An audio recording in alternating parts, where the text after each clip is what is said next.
We shall commence this module by discussing in brief about the growth models of Harrod and Domar.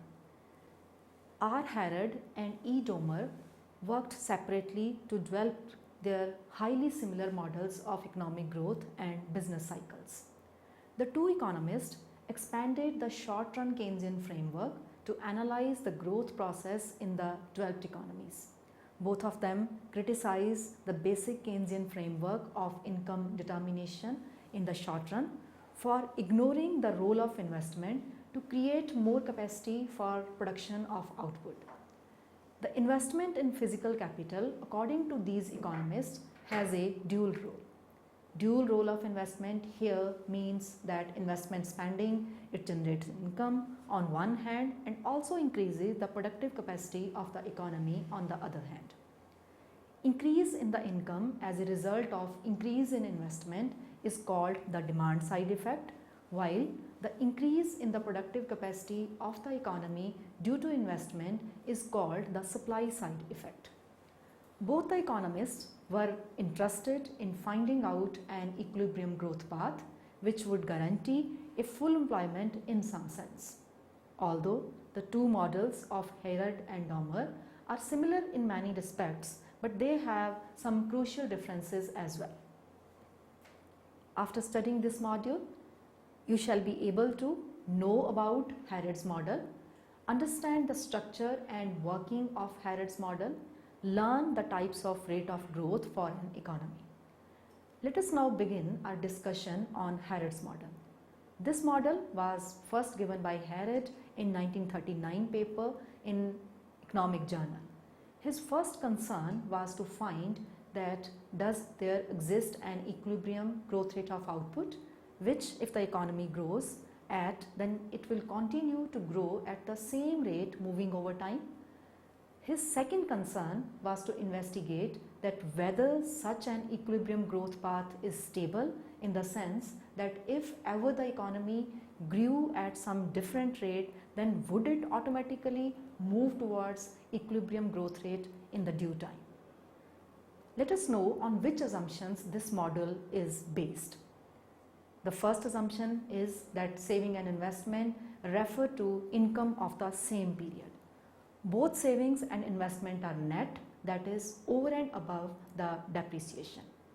The second assumption is that economy saves a constant proportion of its income, which implies that the marginal propensity to save, that is MPS, or the change in savings divided by change in income, is equal to the average propensity to save, or APS, that is S upon Y. Since if MPS is not equal to APS, then the latter could not stay constant. The third assumption is income is determined by investment through the multiplier process, while the investment is determined through the process of accelerator. The fourth assumption is if plans of investment are realized, then the firm don't change the rate of desired investment. Whereas if plans are under-realized, that is actual investment is less than the planned investment, or over-realized, that is actual investment is more than planned, then firms increase or decrease respectively the rate of desired investment. The fifth assumption is the economy is assumed to begin with full employment of capital. The sixth one is there are no lags in the adjustment between demand and supply, especially between investment and the creation of productive capacity.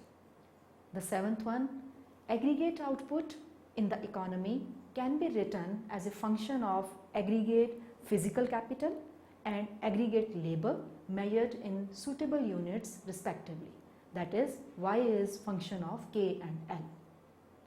It is further assumed that there are constant returns to scale in the aggregate production function, which means that if both the factors are changed by some equal proportion, then output also gets by same proportion.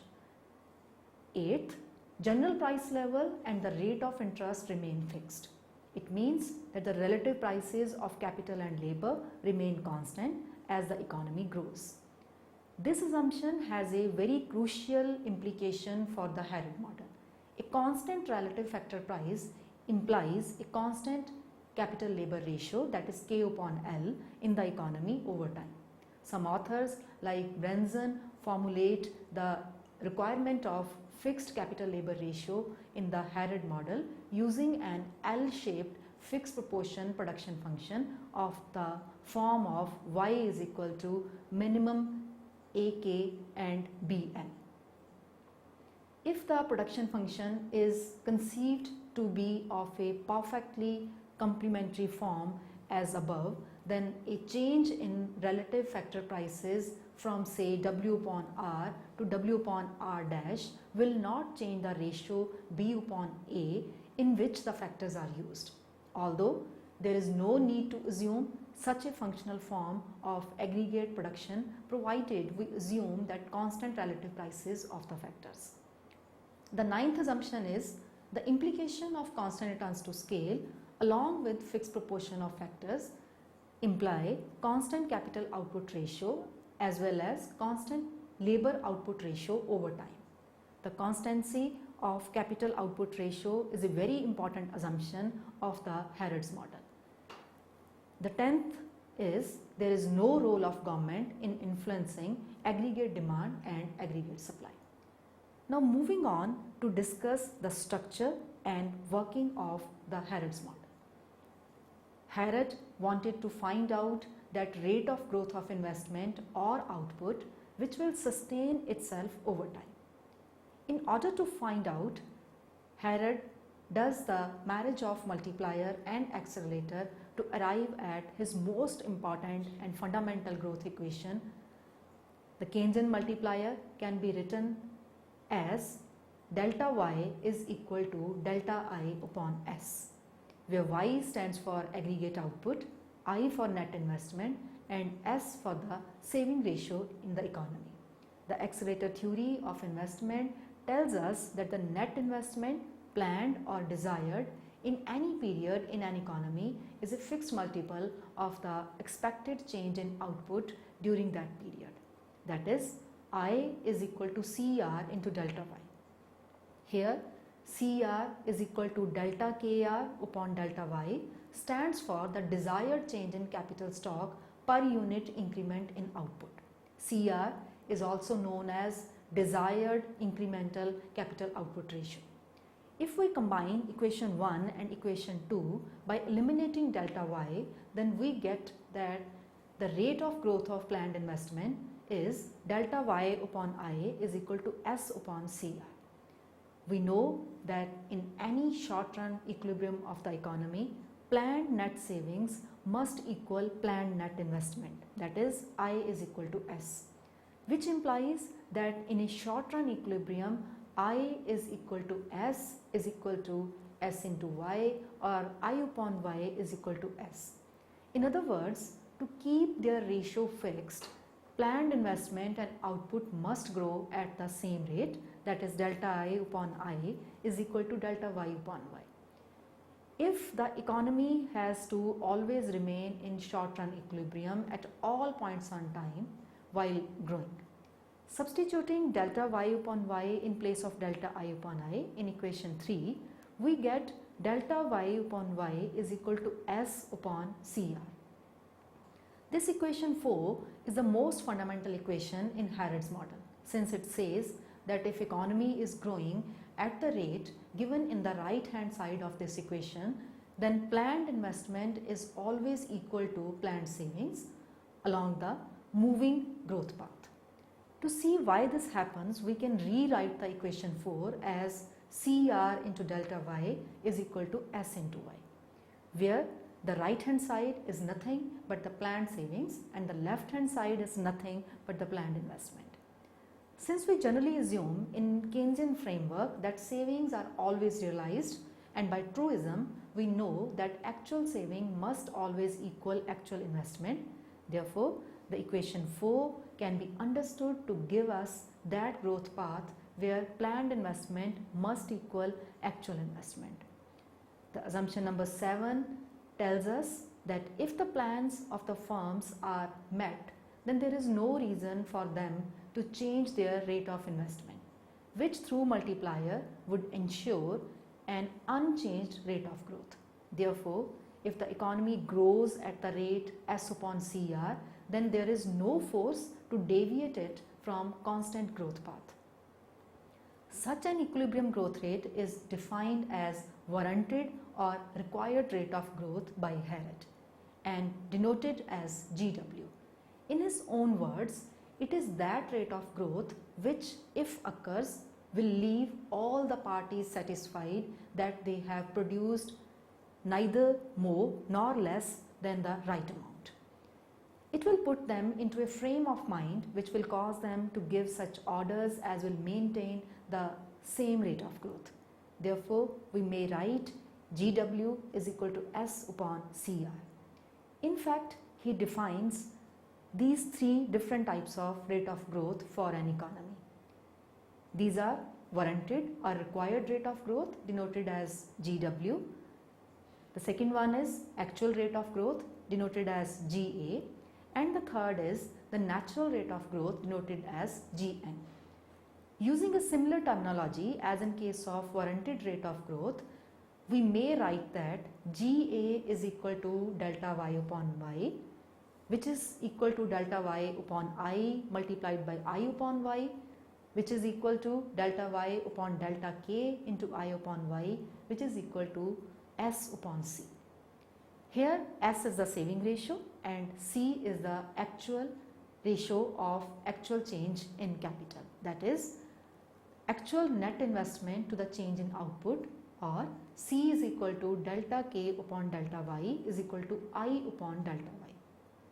Thus, C is the actual incremental capital output ratio. Natural rate of growth is defined by Domar as that rate of growth of output which is required to fully employ the entire growing labor force. Since labor output ratio is assumed to be constant, therefore the natural rate of growth of output must be equal to the rate of growth of labor. Suppose if the rate of growth of population is given by n, then the natural rate of growth must be equal to n, or say G is equal to n, or say Gn is equal to n. You may think of growth of labor force as not just an increase in number of labor, but an increase in number of effective labor to incorporate the increases in labor productivity. We know that in the short run disequilibrium occurs whenever actual investment is not equal to the planned investment. That is, there is either an unplanned positive or an unplanned negative addition to the stock of inventories. This equilibrium is restored by the firms in subsequent periods through increase or decrease in output in case of unplanned removal or unplanned addition to the inventories respectively. Does a similar response mechanism also bring the economy back to the required equilibrium growth path in case of any deviation from it? After deriving the warranted or equilibrium rate of growth, Harrod's next concern was to check if the equilibrium is stable, that is, if any deviation from the equilibrium path is self-correcting over time. Amartya Sen, in his introduction to Harrod in the book Growth Economics, has formulated this adaptive expectation response model of the firms wherein IT is equal to CR is equal to YTE minus YT minus 1 and GTE minus GT minus 1E is equal to lambda multiplied by the difference of GT minus 1 and GT minus 1E. The first equation says the investment in any period is function of the increase in output expected in this period over the previous period's output. The second equation says that the expected rate of growth of output increases by a constant positive multiple of the difference between actual and expected rate of growth of output in the previous observed period. For example, if actual output in previous period was more than the expected output, that is actual growth was more than the expected growth in the previous period, then the firms will revise their expectations of growth of output upwards in the current period, implying a larger expected output in the current period and therefore a larger investment given by the first equation of same. The reverse will hold true whenever actual will be less than the expected. Let us consider these two scenarios. Number 1, GA is greater than GW, and number 2, GA is less than GW. Using equation 5 and 6, we may write that if GA is greater than GW, this implies that C is less than CR, or delta K is less than delta KR. The rate of planned I is increased, which implies that GA increases. And if GA is less than GW, this implies that C is greater than CR, which implies that delta K is greater than delta KR, which implies that rate of planned investment decreases and GA decreases. The first implication above considers the situation when for some reason the actual rate of growth in the economy happens to be more than the warranted rate of growth.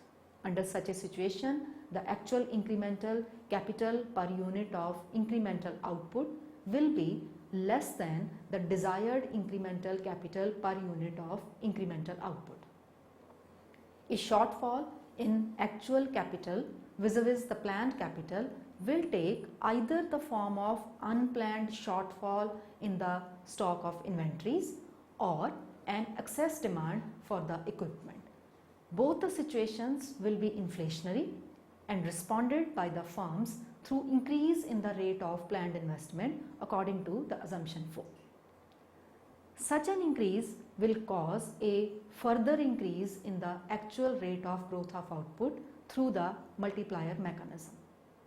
It means that whenever the actual growth rate of output is more than the warranted rate of growth, the response by the firms will make the actual growth rate even larger than the warranted growth rate. Therefore, the response mechanism which worked to create equilibrium in the short run will create further disequilibrium in the long run and take the economy further away from the equilibrium growth path towards a boom. The second implication above considers the situation when the actual rate of growth in the economy happens to be less than the warranted rate of growth. Under such a situation, the actual incremental capital per unit of incremental output will be more than the desired incremental capital per unit of incremental output. A shortfall in actual capital vis-a-vis the planned capital will again take either the form of unplanned addition to the stock of inventories or an excess capacity of the equipment. Both the situations will be deflationary and responded by the firms through decrease in the rate of planned investment according to the assumption 4. Such a decrease will cause a further decrease in the actual rate of growth of output through the multiplier. It means that whenever the actual growth rate of output is less than the warranted rate of growth, the response by the firms will make the actual growth rate even smaller than the warranted growth rate. Therefore, the response mechanism will create further disequilibrium in the long run and take the economy further away from the equilibrium growth path towards a depression. The above analysis concludes that the equilibrium growth path of Harrod is completely unstable and any deviation is further aggravating rather than self-correcting. For this reason, the equilibrium growth is said to have a knife-edge stability. If you make a slip on either side, you keep falling. The instability of equilibrium in the Harrod model was used by him to explain the business cycles above and below the trend path of warranted growth. But we know that business cycles always have peaks and the troughs. Harrod explained these through the use of natural rate of growth of output. Remember from equation number 7 that Gn is equal to n. Harrod argues that in an economy with constant capital labor ratio, the actual growth rate of output can never be more than the natural rate of growth of output. That is, GA is less than equal to GN is equal to N. In other words, the growth is constrained by labor. Here again, we can consider two possible scenarios. Number one, GA is less than equal to GN, which is less than GW. The number two, GN is greater than GW. In the first situation, natural rate is less than the warranted rate, which implies that the actual rate, which has to be less than or equal to the former, will also be less than the warranted rate.